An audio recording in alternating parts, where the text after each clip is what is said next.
Assalamualaikum warahmatullahi wabarakatuh. Perkenalkan, nama saya Repaldo dengan NIM 4012211113 dari kelas 5E mata kuliah Hukum Diplomatik dan Konsuler. Pada kesempatan kali ini saya akan menjawab pertanyaan yang mana pertanyaan ini adalah bentuk penugasan dari mata kuliah Hukum Diplomatik dan Konsuler. Adapun pertanyaannya yaitu apa saja prinsip-prinsip di dalam hukum diplomatik dan konsuler. Nah, untuk prinsip yang ada di dalam hukum diplomatik dan konsuler ini terdapat 7 prinsip yang umumnya biasa sering digunakan. Baik, yang pertama kita bahas yakni prinsip persamaan, persaudaraan, dan perdamaian. Prinsip ini tersirat di dalam pembukaan Konvensi Wina tahun 1961 alinea pertama, di mana semua negara adalah sama dan wajib menjunjung persaudaraan dan perdamaian. Perdamaian di sini dalam konteks perdamaian akan tetap terjaga apabila tidak ada tindakan saling mencuri informasi dengan cara yang tidak sah yang dapat menyebabkan renggangnya hubungan antar negara. Nah, jadi kawan-kawan, dalam menjalin hubungan diplomatik itu satu negara dengan negara yang lainnya harus saling terbuka, harus saling transparan. Tidak ada satu negara ini mengambil keuntungan misalnya dari negara B. Tidak ada misalnya negara A ini memberikan sesuatu yang tidak valid kepada negara B. Nah, di sini agar hubungan kedua negara ini tidak terjadi kerenggangan atau tidak terjadi permasalahan, keduanya harus dituntut untuk sama-sama saling menguntungkan, baik negara A ataupun negara B. Nah, karena hal tersebutlah tujuan dari prinsip persamaan, persaudaraan, dan perdamaian itu nantinya akan tercapai. Baik, lanjut pada prinsip yang kedua, yakni prinsip penghormatan atas perbedaan antar negara. Prinsip ini tersirat di dalam naskah pembukaan Konvensi Wina 1961 alinea kedua.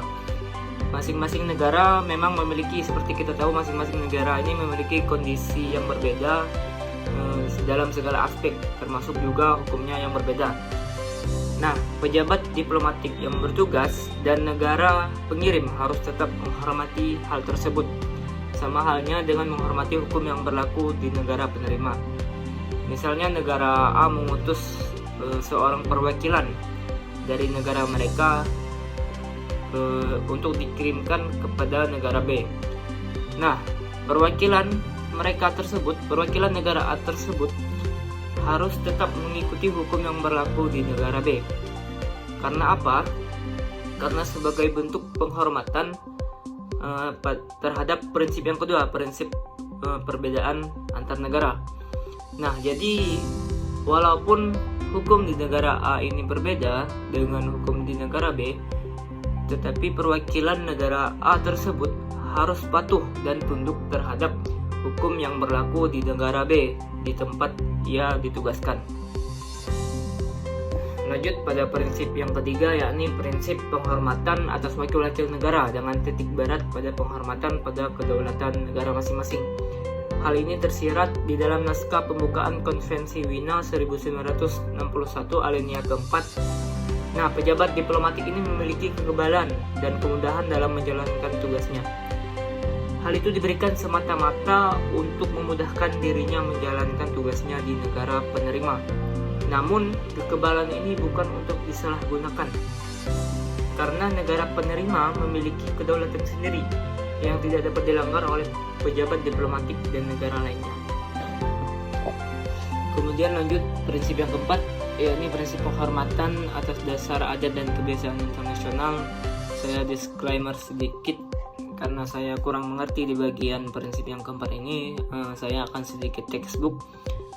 Pada prinsip yang keempat ini diatur di dalam pembukaan Konvensi Wina 1961 alinea kelima. Karena hukum kebiasaan internasional dapat terus mengatur hal-hal yang tidak dijelaskan secara rinci di dalam Konvensi Wina 1961. Salah satunya tentang fungsi pejabat diplomatik yang memiliki tugas mendapatkan kepastian informasi dengan cara yang sah dan dibenarkan oleh hukum yang berlaku atau lawful ascertaining dan spionase. ada dua batasan yang membatasi sejauh mana fungsi pemantauan dan pelaporan yang dapat dilakukan oleh seorang pejabat diplomatik. Yang pertama berkaitan dengan keharusan penggunaan cara-cara yang sah dalam memperoleh informasi atau keterangan yang ada di negara penerima.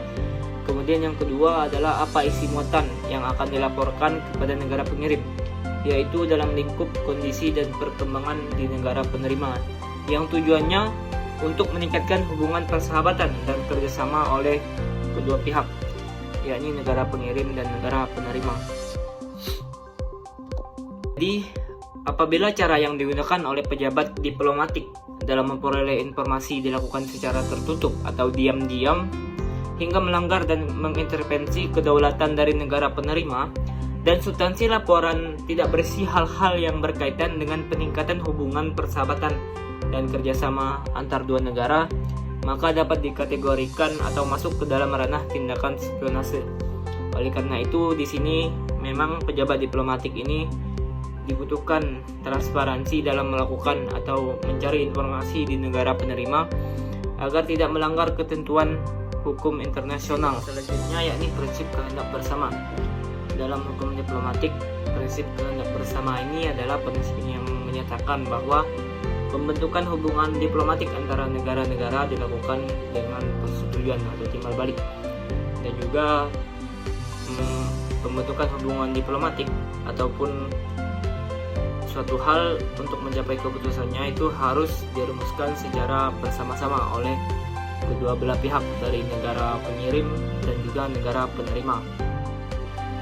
Nah, negara pengirim dan penerima ini harus ada yang namanya timbal balik. Nah, kedua hal ini yakni asas kesepakatan bersama atau kehendak bersama dan asas timbal balik merupakan dua pilar utama untuk menegakkan hukum diplomatik. Dari dua aspek tersebut, masing-masing pihak akan saling menjaga, melindungi, serta mengembangkan hubungan yang telah ada. Asas tersebut berlaku secara universal, atau prinsip tersebut berlaku secara universal. Secara tradisional ataupun secara sederhananya, memang perwakilan diplomatik yang dikirim ke negara penerima dari negara asal dari negara pengirim memang merupakan penyambung lidah daripada pemerintahnya, penyambung lidah daripada negara pengirim tersebut, dan sebagai jalur komunikasi resmi antara negara pengirimnya dengan negara di mana dia ditempatkan. Maka dari itu, di dalam prinsip ini harus terjadi yang namanya timbal balik. Karena kalau tidak terjadi timbal balik, maka seperti yang kasus yang pernah disebutkan pada saat kelas, yakni Brazil yang menolak secara langsung adanya kehadiran Duta Besar Indonesia, maka hal tersebut merupakan suatu bentuk penghinaan karena negara kita respect, negara kita menerima mereka dengan ketentuan-ketentuan yang ada, sedangkan kita di negara mereka ditolak, maka hal tersebut merupakan jelas penghinaan. Oleh karena itu, pada prinsip ini ditekankan harus ada yang namanya timbal balik. Baik, kemudian lanjut pada prinsip selanjutnya, yakni prinsip tidak dapat diganggukannya perwakilan dari negara masing-masing. Artinya negara penerima tidak boleh sembarang untuk melakukan penindakan terhadap perwakilan diplomatik daripada negara pengirim, karena jikapun mereka membuat salah, jikapun perwakilan diplomatik membuat kesalahan, maka negara pengirimnya atau negara asalnya yang akan mempertanggungjawabkan hal tersebut. Nah, sebenarnya konsep tidak dapat diganggukan ini sama dengan konsep immunity atau kekebalan yang saya sebutkan tadi, dan juga tidak dapat diganggukan ini istilahnya di dalam hukum internasional ini adalah inviolability. Nah, kemudian saya akan membacakan immunity dan inviolability yang terdapat pengaturannya di dalam hukum internasional ataupun hukum diplomatik tentunya. Yakni terbagi kekebalan pribadi, terbagi atas yurisdiksi pidana dan yurisdiksi perdata, kemudian kekebalan keluarga seorang wakil diplomatik, kemudian kekebalan dari kewajiban menjadi saksi, seperti yang saya bilang tadi. Kemudian kekebalan korespondensi, kekebalan kantor perwakilan asing dan tempat kediaman seorang wakil diplomatik, kemudian kekebalan para pejabat diplomatik pada waktu transit, kemudian perjalanan karena force majeure. Kemudian perwakilan diplomatik ini mempunyai privilege atau hak istimewa. Yang pertama, mereka pembebasan dari pajak-pajak, ya ini bebas dari pajak-pajak, kemudian bebas dari bea cukai dan bagasi, kemudian pembebasan dari kewajiban keamanan sosial, kemudian pembebasan dari pelayanan pribadi, pelayanan umum dan militer, dan yang terakhir pembebasan dari kewarganegaraan. Nah, jadi beberapa hal yang saya sebutkan tadi termasuklah perwujudan daripada prinsip tidak dapat diganggu-gugatnya perwakilan dari negara masing-masing, seperti yang kekebalan tadi dan inviolability tadi. Nah, itu semua adalah bentuk atau perwujudan dari prinsip tidak dapat diganggu-gugatnya perwakilan dari negara masing-masing. Nah, masuk pada prinsip yang ketujuh ataupun prinsip yang terakhir, yakni prinsip kepercayaan. Prinsip ini terdapat di dalam pasal 26 Konvensi Wina 1961. Prinsip ini menyatakan bahwa negara penerima harus memastikan perwakilan diplomatik mendapatkan kebebasan bergerak dan berpergian di wilayahnya. Sedangkan para perwakilan diplomatik harus taat kepada hukum dan peraturan nasional yang mengatur mengenai masuknya zona yang dilarang dengan alasan keamanan nasional. Nah, jadi kawan-kawan, di sini negara penerima ini memberikan hak seluas-luasnya kepada perwakilan diplomatik daripada negara pengirim. Mereka diberikan ibaratnya kepastian hukum daripada negara penerima untuk berpergian ataupun untuk bergerak di wilayah mereka. Namun, secara bahasa perwakilan diplomatik ini juga harus tahu diri, teman-teman. Tahu diri kenapa? Nah, jika negara penerima menetapkan batasan-batasan atau zona yang dilarang oleh mereka, maka perwakilan diplomatik ini harus taat, harus mengikuti hal yang dilarang tersebut. Karena apa? Karena perwakilan diplomatik otomatis harus patuh kepada hukum yang berlaku di negara penerima. Nah, jadi konsepnya seperti itu, teman-teman. Mereka diberikan kebebasan, namun tetap pada batasan, tetap menghormati hukum yang berlaku di negara penerima. Tidak bisa karena diberikan kebebasan mereka kemudian bergerak sebebas-bebasnya, tidak. Namun tetap patuh pada batasan-batasan yang ditetapkan oleh negara penerima.